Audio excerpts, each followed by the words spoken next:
Welcome. In front of me I have CMF Watch 3 Pro and I'm gonna show you how to pause the workout on this watch.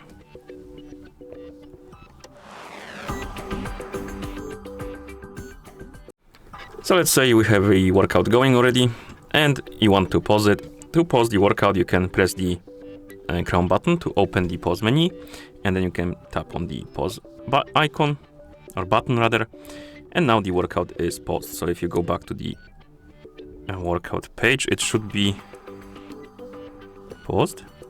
Oh, if the play icon is displayed, the workout is paused. If you tap on the play icon and the pause icon is displayed, it is unpaused. So I believe the middle button pauses it automatically. Yeah, okay. So you don't need to tap on the icon right here, my bad. But you can also pause it by swiping right on the screen to open the menu, and then tap on the pause icon to pause it, and then play icon if you want to resume it.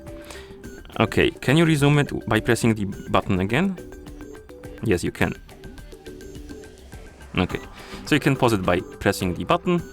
You can also resume it, and you can do the same by opening the menu by tapping on the play and pause button. Okay, and that's how you pause the workout on this watch. Thank you for watching. If you found this video helpful, please consider subscribing to our channel and leaving the like on the video.